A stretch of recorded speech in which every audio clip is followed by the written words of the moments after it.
your fire burn. Let your fire burn.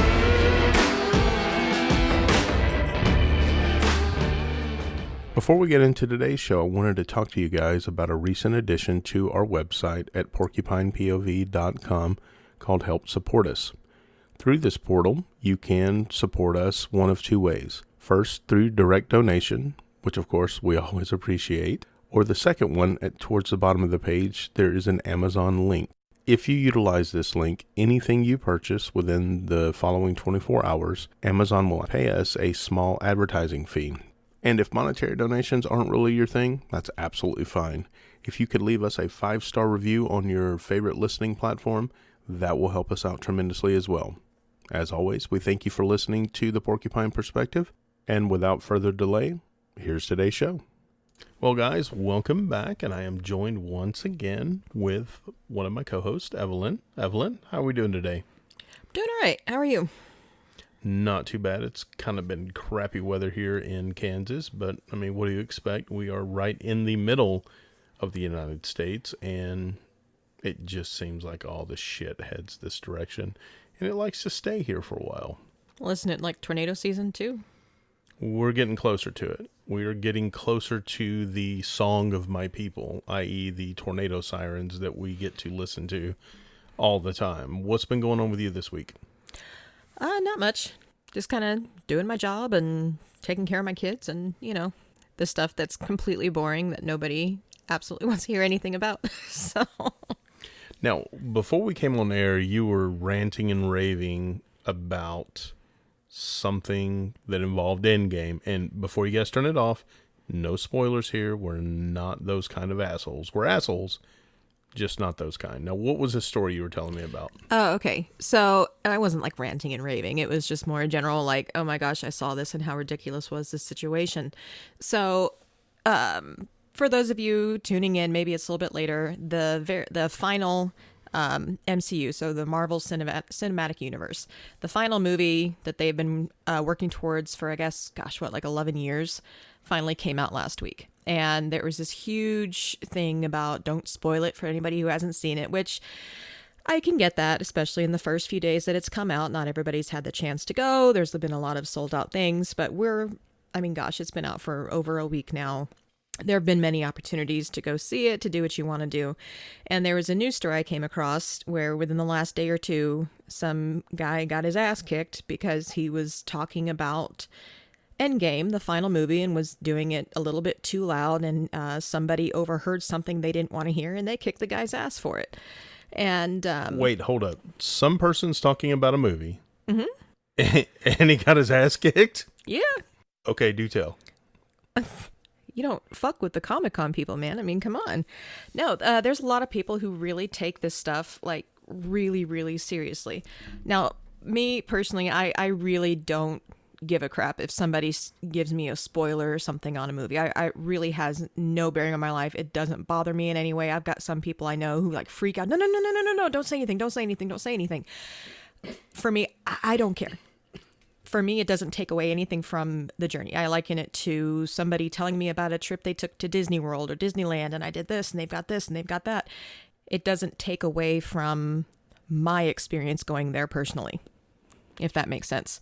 So when people are talking about movies or books or TV shows, spoilers don't bother at all. I still have to watch the journey and see the actors go through it or whatever it is. So the complete, I don't know if I would call it lunacy or ludicrousness. Is that even a word? I hope it is. But it just seemed ludicrous that some guy kicked another guy's ass because he overheard him talking about a movie that's been out for over a week. And in today's world, oh my God, I mean, give me a break. You have no way of going to see it or whatever. Yeah. How serious do you have to be about fiction to kick someone's ass that spoils the ending of a story that never happened, that doesn't exist? And you're righteously indignant enough that you strike your fellow human being. Now, oh, not just strike. I mean, he whooped up on him. Like, it was intense. But like you said, I mean, for some of these people, it's been an 11-year commitment to get to the point of culminating within this final movie. So I don't know, maybe that's where it came from, but I was just looking at that going, my word, have we really reached that point? I mean, typically it used to be to have a physical interaction with someone. Either you were just flat out a jackass bully, or you had to feel threatened in some way to create this physical disturbance between someone, right? But yeah, you fill in the blank for yourself. I don't know. That is crazy that we have actually come that far. And I use the term we loosely because I do not count that person as either human or in the same group as myself.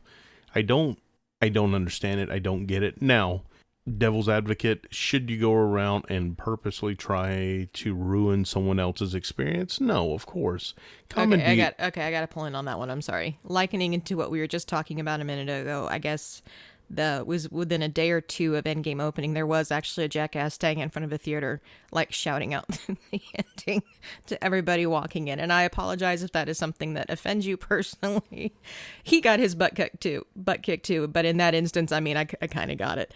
But that's straight up asshole move. But yeah. Anyway, I'm sorry. I had to throw that in. Well, I mean, there's something to be said about this because you're talking about the difference between an accident and intent.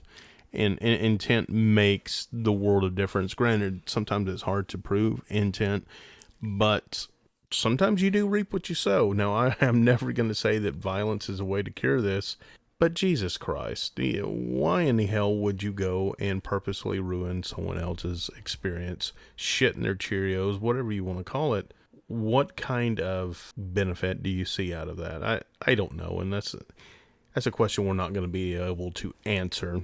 Well, even then on the other side, with the first case that I was talking about, did the guy who beat up the guy he overheard feel a legitimate level of threat to the delicate balance of this universe that he had experienced for 11 years?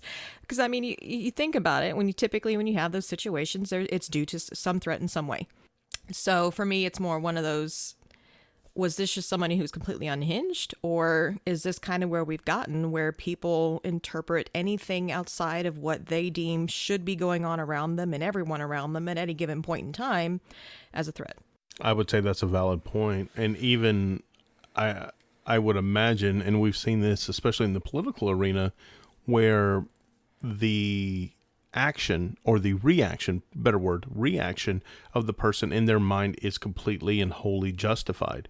We see people with the MAGA hats that are getting them knocked off their head. People are fighting them. I'm not going to go down that whole road again. We've seen it and we've beat that horse numerous times, but now you see it over a movie. It's like, come on, really, people?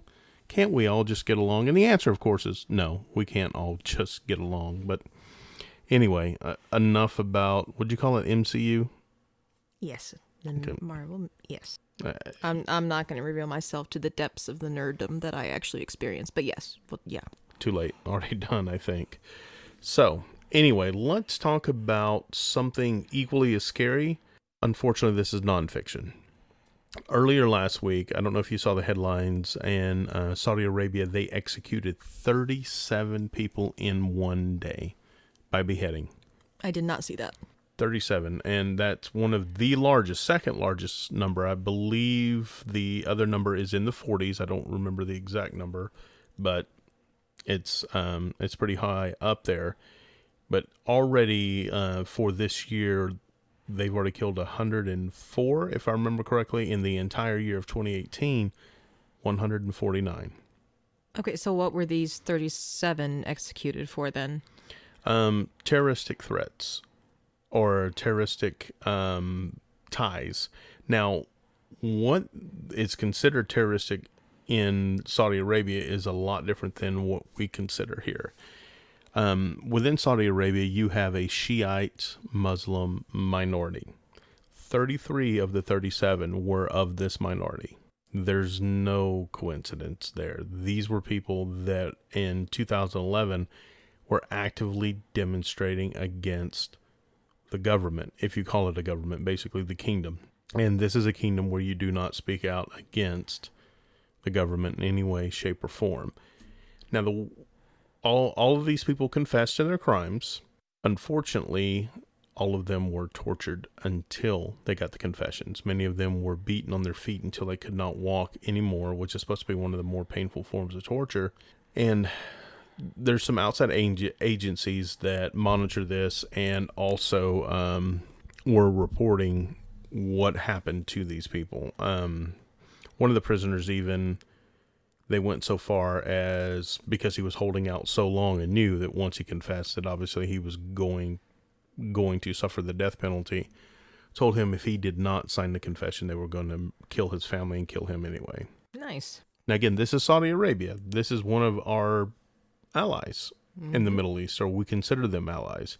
I haven't heard a word out of Donald Trump. I haven't heard a word out of our government decrying these actions. On the world stage, there are, honestly, I haven't really heard of any other countries decrying these actions. Now, some of the agencies that exist, like Amnesty International and some of the rights organizations, have spoken out harshly against this, but you and I both know that speaking out against a government is not going to necessarily affect change.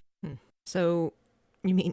Now, all of them did get trials, too, after the confessions, but as has been reported, they were all sham trials.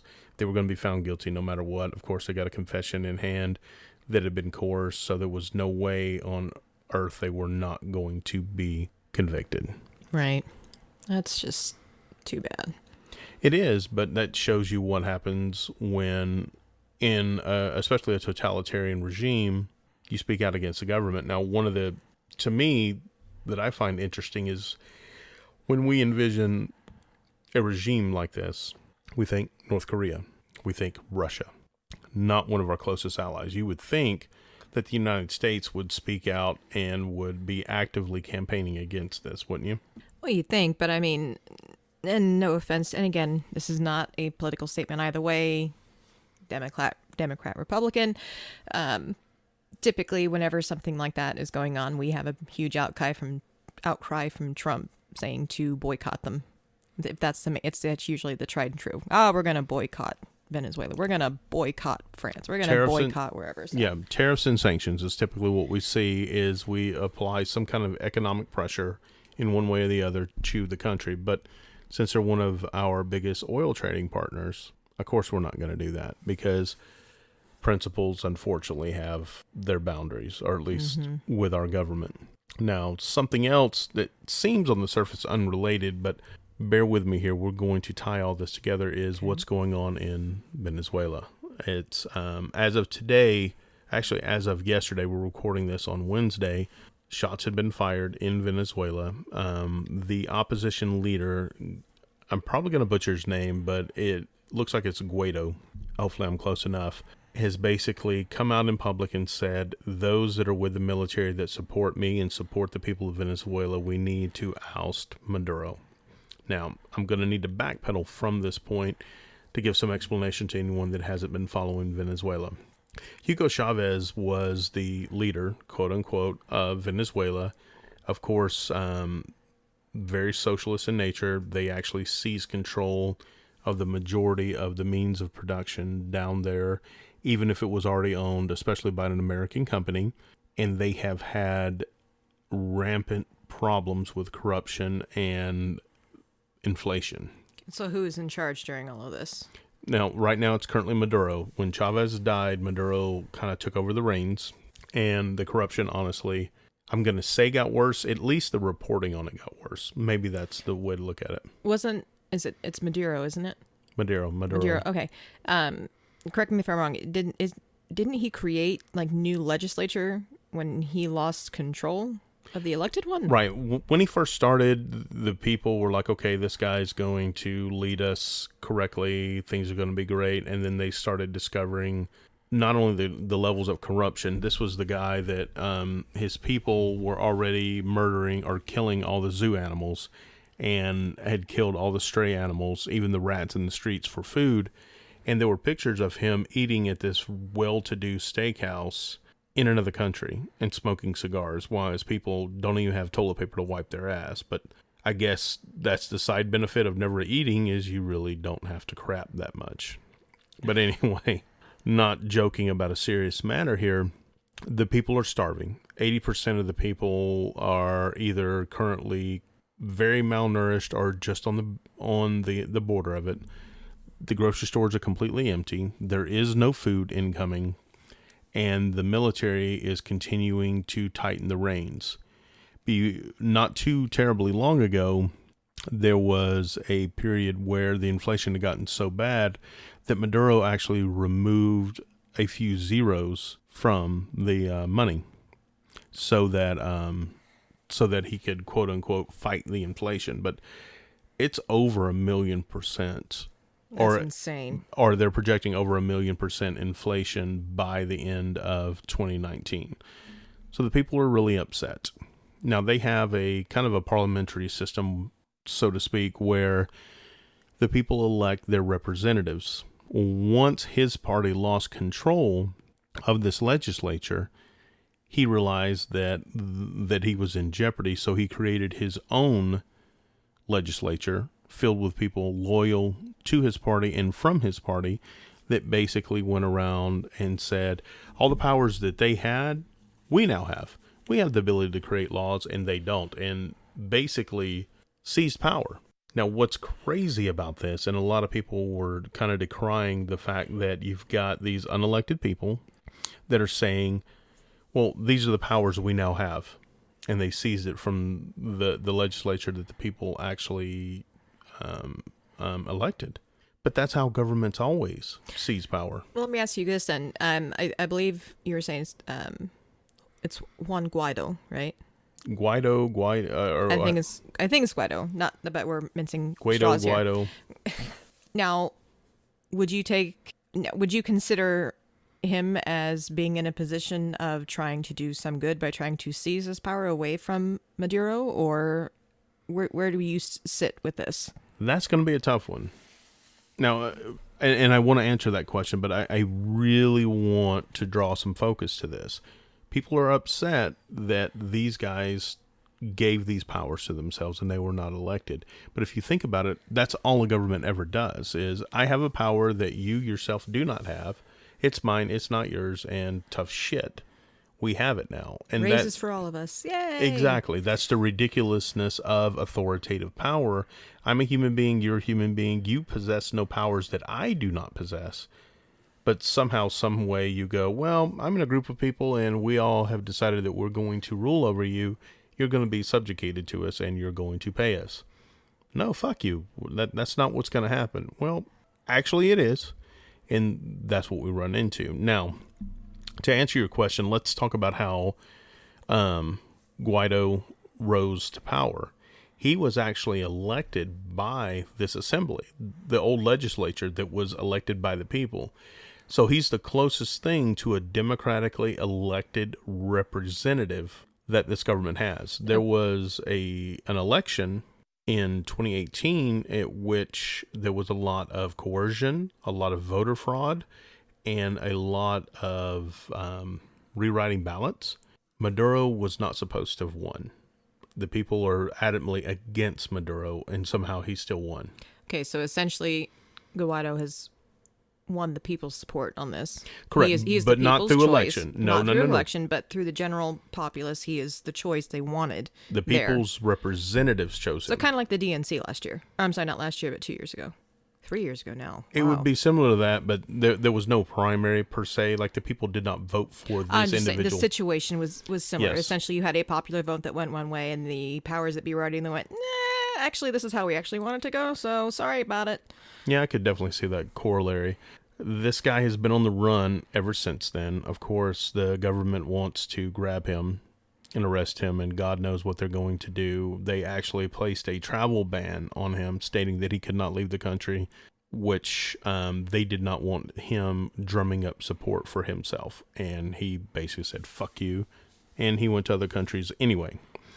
Now, the United States, along with a total of around 50 countries, all support and recognize him as the legitimate leader of Venezuela.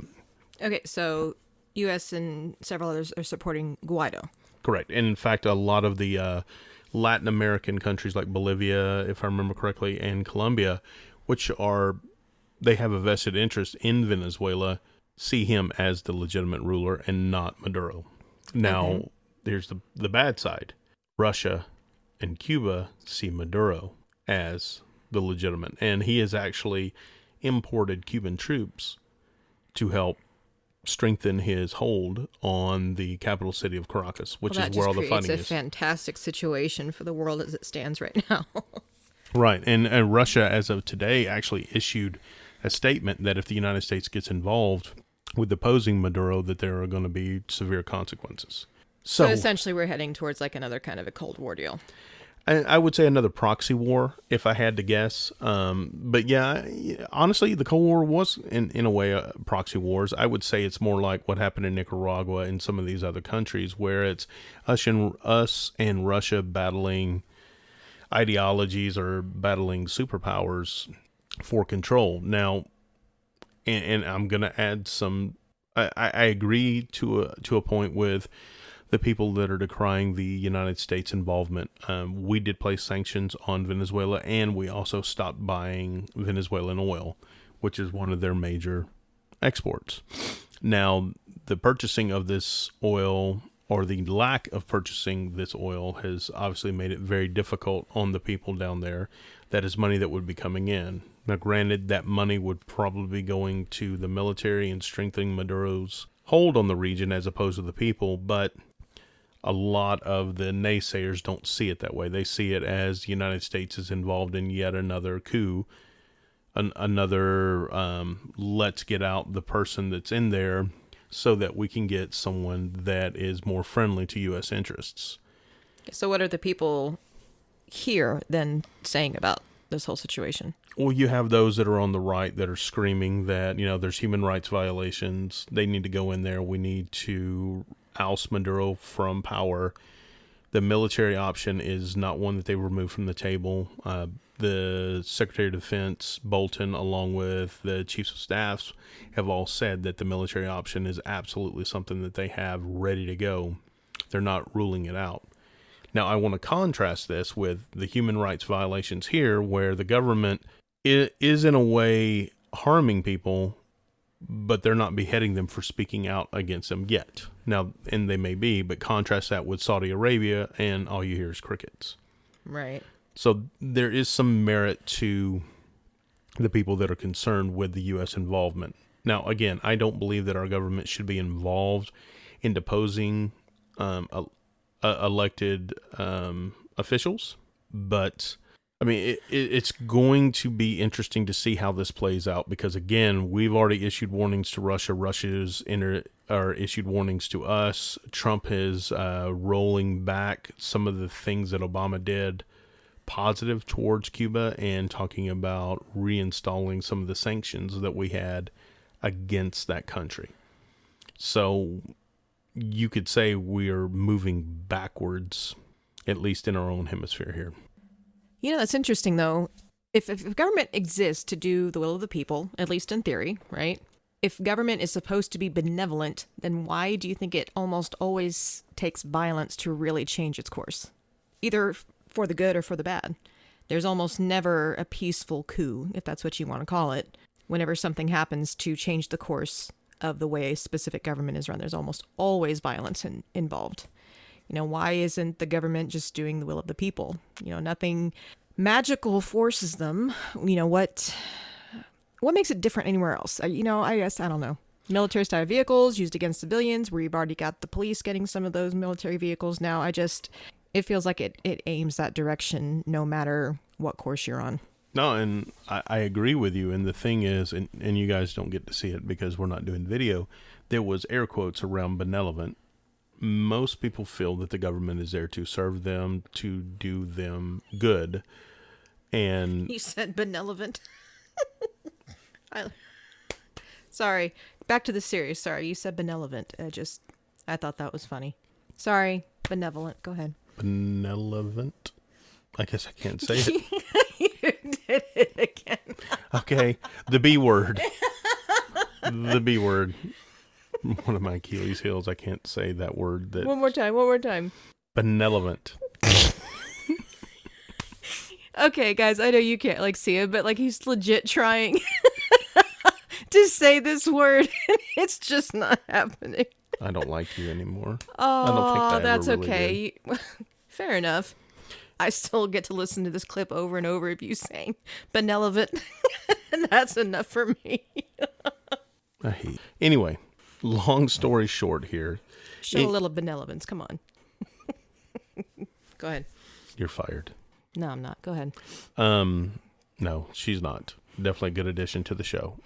Anyway, where I was going with this is any of us that follow the freedom movement or have listened to at least one or two of our podcasts know that government rules through violence. Government only understands violence. The government uses coercion in the form of law, in the form of sending people in uniform to coerce you into doing their bidding. And if you refuse, you either go into a cage, and if you refuse to go into a cage, they shoot you.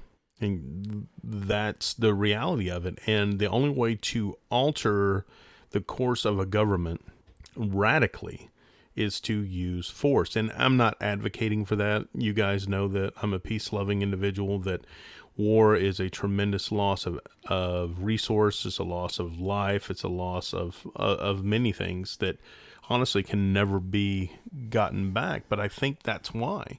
I mean, look at the history of the United States. We were born out of blood, the Revolutionary War. And we were reforged again in blood during the Civil War. So I would say any of the radical changes, at least with maybe some of the other governments that, I'm not even going to use the word, that are as advanced as ours, but I guess we could go there. In their early stages, require blood to get them on the path where the people want them the most. You know, it's interesting, though. I think you could note that while in a lot of these, and basically almost any government, when you have a situation where the people suffer, I've noticed that a lot of times the government always makes sure that the soldiers are really taken care of. Yeah. Are placed into a level of importance where that is a position they want to be in, if only not to be under the tread, so to speak. So I noticed that. Is it done to foster loyalty, to prevent dissension, all of the above? Like I said, you'd rather be, what is that saying? There's something like, I'd rather be the hammer than the anvil, or something like that. I don't know. It probably has something to do with benevolence, but anyway. Yeah, I went there again. Don't shake your head at me. Well, joke's done. I mean, come on. We're past that. Let's go. We're not done. We're done when I say we're done. Anyway, yeah, okay. The thing with the military is they're already hopefully going to be hesitant to harm their own countrymen. That's what we have to hope. But in order to make sure that they stay loyal to the military, they have to be taken care of to the point that going over to the side of the rebels is not only going to put their life in more danger, but they're not even going to have food, clothing, or shelter. They're going to be suffering like the rest of the people. It's basic human survival at that point that is going to make you, as a soldier, make the decision that I'm going to stay with the army. Now, there's a point where that's going to change. I mean, that rope will fray eventually. There's only so far a person is going to go against his own countrymen. Right, but at the same time, they are trying to make sure that anyone who is, I don't know if you consider them freer of the opposing viewpoint or wherever it's going, but that they never have what they need for independence. Therefore, they are ensured of their reliance upon the current regime or government as it stands. I would say that is a tactic that we employ, and I would say that that is a tactic that happens after they're able to put a coup down or a uprising. Let's look at Iraq. Let's look at Libya. Let's look at Afghanistan. We go in, we destroy a bunch of shit, and we could help them provide the infrastructure that they need to take care of themselves. But once they can take care of themselves, they're no longer dependent upon us. Once they're no longer dependent upon us, they can reject us being there and us stealing their resources and us having their bases on their land. So we go in and want to make sure that we always appear to be, I'm going to do it, the benevolent benefactors, right? I thought we were done with that joke. I said you were done with that joke. I'm not done with that joke. Oh. Because I can say it right. Okay. Correctly. You can say it correctly. I'll say it right. I did say it right. I said it the right way. Anyway, enough about this. So, we've talked about some stuff going on in foreign countries. What goes on here? Let's bring it home, as we always do, and talk about how or what we have going on currently that we could relate to this. Earlier this week, on Monday, the Supreme Court refused to hear a case on... Wasn't it Jamal Knox? Jamal Knox. Thank you. Jamal Knox. He's a rapper, which is one of the reasons the name is not going to be right in the forefront of my memory. I don't listen to rap. I'm much more of a blues or metal kind of individual. But what's interesting about this case is that in Pennsylvania, he and another rapper were arrested on weapons and drug charges. They did what, any of us would do. They were pissed off, so they decided to use their method of communication, in this case, rap, to make a song about how they felt about the two officers that arrested them. And they specifically named the two officers in the song and what they were going to do to the officers.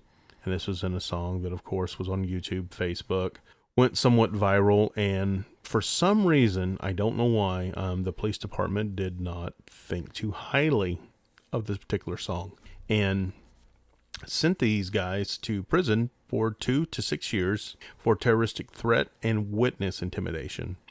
Now, the reason it's considered witness intimidation is because the case with the drug charges and the weapon charges was ongoing, and the police department felt that these rappers were trying to intimidate the two police officers who would, of course, be witnesses in the court case. The terroristic threat, that one's a little bit muddier. They've gone through and they have appealed this and appealed this and appealed this all the way up to the Pennsylvania State Supreme Court. The name of the song was Fuck the Police, which is an homage to NWA's Fuck the Police. Back in, I want to say the 90s, if I remember correctly. Again, I don't follow rap, so my apologies to any of you screaming at me now.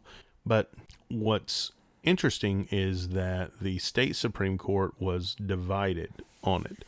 Does this constitute a true threat? Is this a terroristic threat, or is this protected by the freedom of speech? But did they uphold the rule? They upheld the ruling. They did not. Because it was divided, they didn't have enough votes to drop the charges or to overturn. That's the word I'm looking for, the ruling. So it went before the Supreme Court of the United States in hopes that we could get some sort of a definition of what constitutes true threat and whether or not this would be protected under First Amendment speech. Right, but I thought there already was a I thought there already was a true threat doctrine. Correct me if I'm wrong. I believe wasn't that established in the late 60s, early 70s? Watts versus United States. 1969, Watts versus United States. Okay. Oh yeah. Okay. Cool. And for those of you that also not aware, there is a statute that it makes it illegal to pose a death threat to the sitting president of the United States.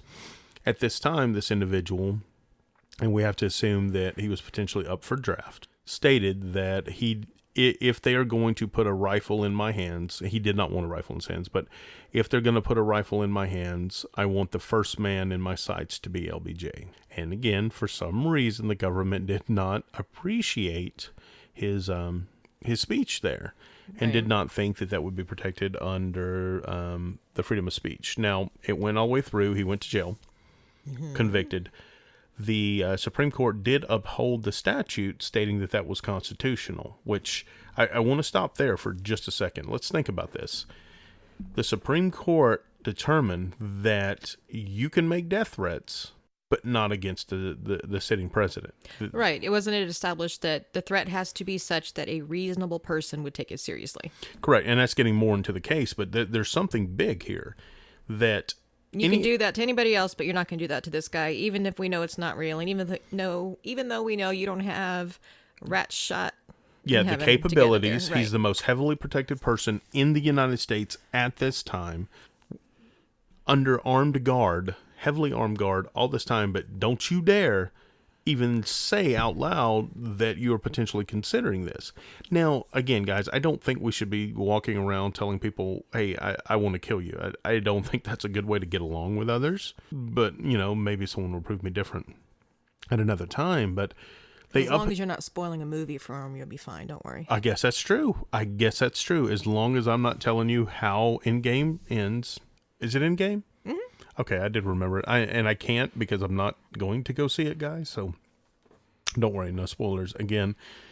But yes, they did. They kept they determined that statute was constitutional. However, they did overturn the conviction because when this guy said it, he said it in front of people, and they laughed. They took laughter into consideration when determining whether or not this constituted a true threat. Because there was laughter involved, it was more satirical, like a political cartoon, for instance. It was satire, and thus deemed as not a true threat. And as you kind of jumped ahead of me there, out of this came the doctrine that a reasonable person would hear this and accept this as a true threat against their safety or the safety of another human being.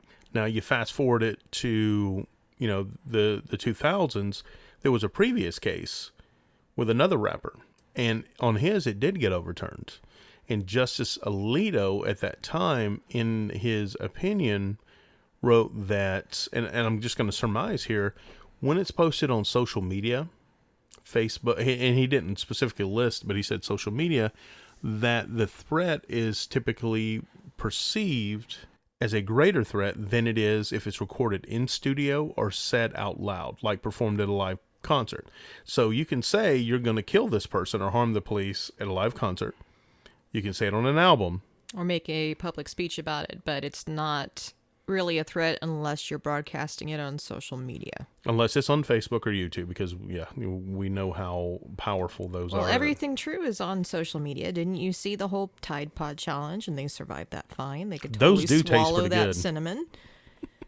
That's not true, and I can personally attest to that, actually. My daughter accidentally switched one of the Tide Pods, didn't realize it was laundry detergent, and used it in our dishwasher. Let me tell you, that is the most horrible shit you are ever going to put in your mouth, and it coats everything, and you cannot get it off of your dishes. It was horrible. We're all sitting there eating dinner going, man, who's wearing clean clothes? It smells really good, and you're trying to eat. Like, why does horse taste horrible? Why does this all taste like soap? And my husband's looking at me like, what the fuck? What did you do to dinner? Yeah. Then I went to the dishwasher, and I smelled it and went, oh, shit. Yeah. So. Aren't they colored differently so that doesn't happen in different she was boxes? like 10.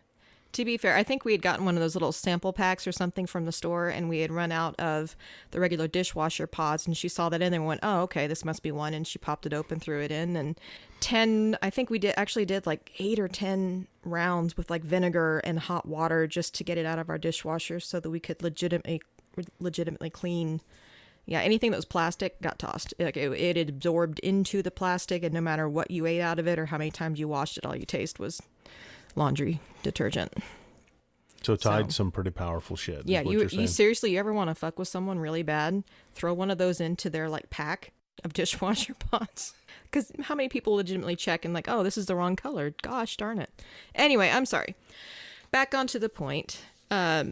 So in this particular case, it was not ruled to be a real threat as long as they recorded a true threat. I'm sorry, unless it was broadcast on social media.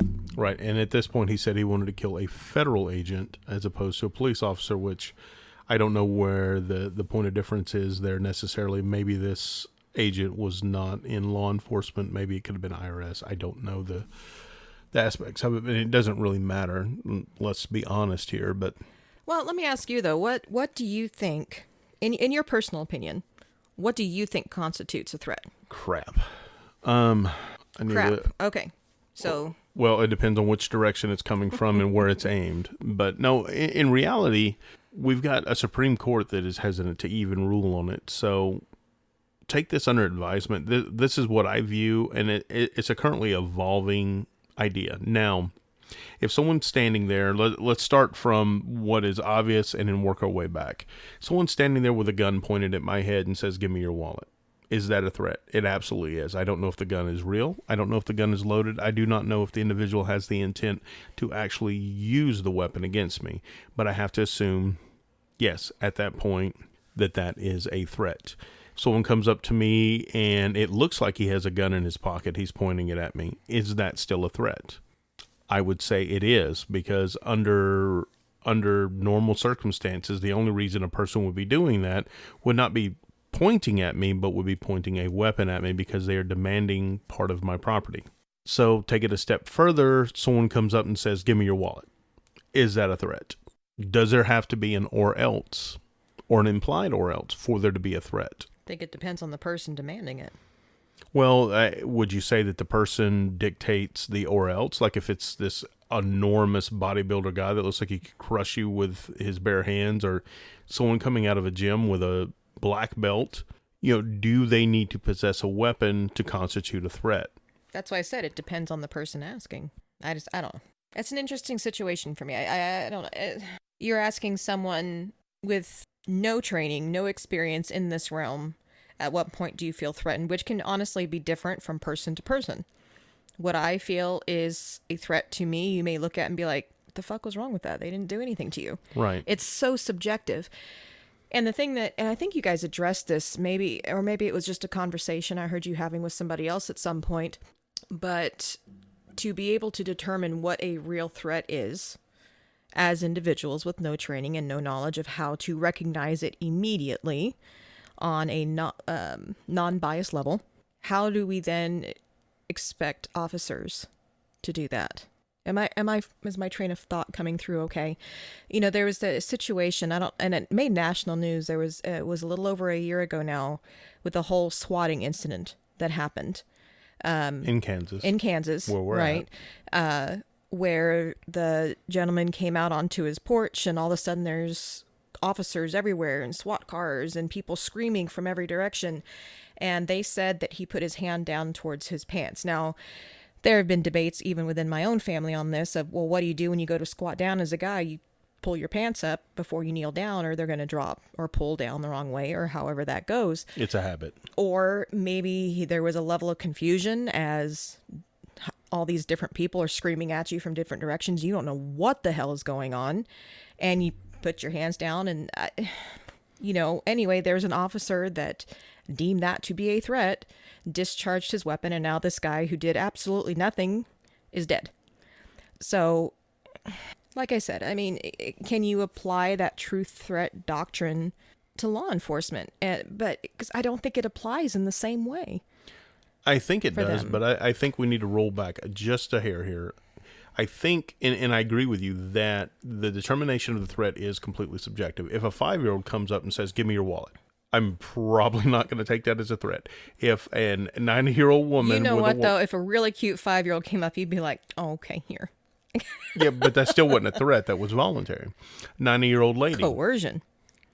Well, okay, I'll give you coercion. 90-year-old grandmother comes up with her walker with the tennis balls on it and says, "Give me your money." I've known some 90-year-old grannies that could whoop up on you with one of those things. And exactly. Just she has something that could be used as a weapon. That's why I'm describing the walker. But I'm probably going to think I can outrun her at the very least. And I can't run. So I think I've got her there. Or at least I can knock the walker out from underneath her. But boy, you're an asshole. She wants my wallet. She's a bitch. So walk briskly away. You'll be fine. Can I at least flip her off? Yeah, why not? Okay, thank you for at least giving me that much. But what does constitute a threat? Like you said, it is subjective and it's due to training. But let's dive into your question about law enforcement.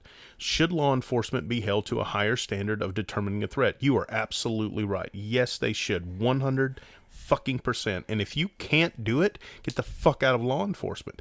Turn in your weapon, turn in your badge, get the fuck out there and get a real job, because you can't be trusted with that weapon. If you can't determine that a guy touching his waistband does not have a weapon in his hand, and if you have the drop on him with your finger on the trigger and he is able to clear his waistband, aim it and fire it at your fellow officers or yourself before you can pull your trigger, you need to be the fuck out of law enforcement. Because there's no way that's possible. There's nobody that fast. I don't care how many shitty westerns you've seen. Nobody is going to beat you if the gun's already drawn. And anyone that has ever used a weapon knows that. You have it aimed, you have it trained, sights are lined up, even off safety. It literally takes half a pound to maybe a pound and a half of pressure applied through your index finger to send a shot that way. You're telling me that this guy would have had enough time to clear a weapon, get it out in front, and aim it? No, of course not. Now, let's say it's in the heat of the moment and you walk up on somebody and they spin around and then do it. That's a little bit different. You have to outdraw them. And I get it. Maybe you should not discharge your weapon at that point, but I absolutely see pulling your weapon out. And at that point, you do constitute a threat. But let's look a step further. What if we, as citizens, considered law enforcement a true threat? Based on the Supreme Court ruling, there's no reason to not assume that an officer is a true threat. All we've got to do is look at the videos. And I'm not saying let's go gun down officers. That's not what I mean, guys. But that's the problem with the elasticity of this ruling. I think it comes down to with what exactly is delineated as being a threat. Does it have to be a physical threat? Does it have to be a threat of violence? Or can you sitting here doing a podcast and speaking out against things that may not be a popular or wanted opinion in the current situation, whatever you want to call it, could that be considered a threat?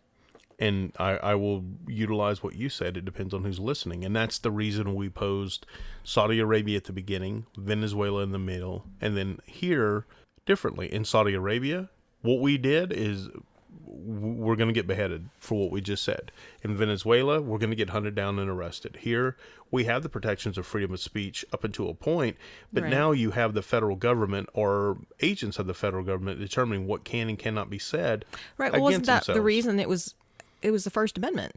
It was making sure you had the freedom of speech. It was deemed to be the most important thing is for the people to have the ability to speak out against things they did not agree with without fear of punishment, without fear of arrest, without fear of jail. Of reprisal of any Reprisals, sort. right. No, and I agree with you. And I am 100% behind that.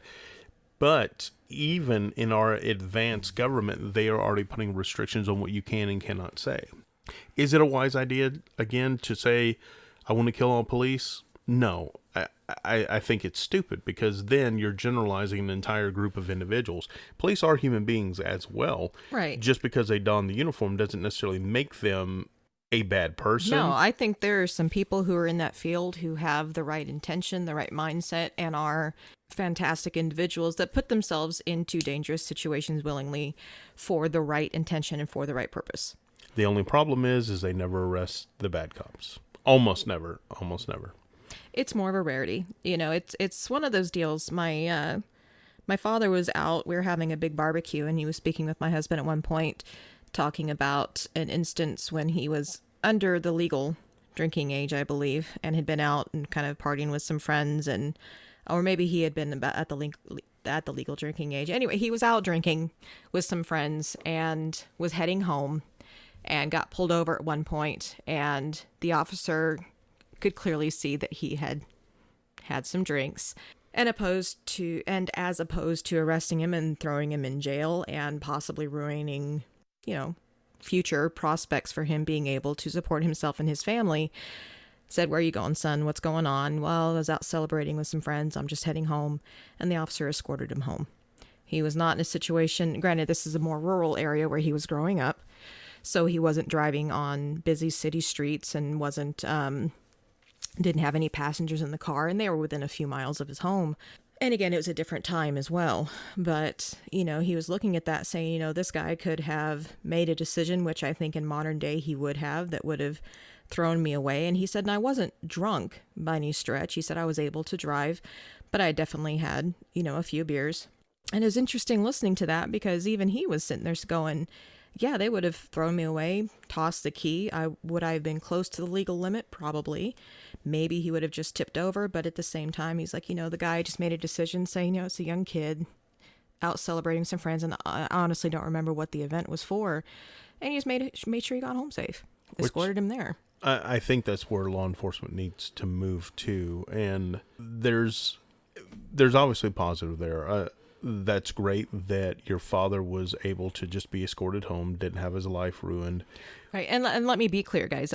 There is in no way am I supporting or encouraging anybody drinking and driving. Neither was he. And that was one of his preface to look to me, don't you ever effing do that. It was a different time. It was a different situation, a different, literally physical place. So just throwing that out there for anyone listening, I do not support going out and drinking and driving and putting yourself or anyone else at risk. It was just more, like I said, a situation that could have gone a very different direction out of a very innocent situation. Yeah, and again, I reiterate, it was great for your father that happened. Where the negative comes in is now you have a subjective application of the law. And I'm not stating that it should have been done differently, but in my personal opinion, if the application of the law can be subjective, whether or not I give you a speeding ticket, whether or not I give you a warning as opposed to whatever they give you for a busted taillight, or in this case, drive you home as opposed to that. In those cases, those shouldn't be laws. That should be cases where the police officer stepping in, hey, you know what you're doing is not safe.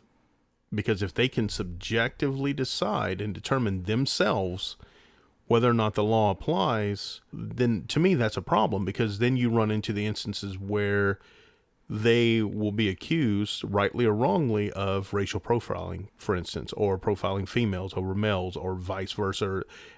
Insert minority group here kind of situation, because if one person gets away with it and another one doesn't, the person that doesn't is going to be looking for a reason.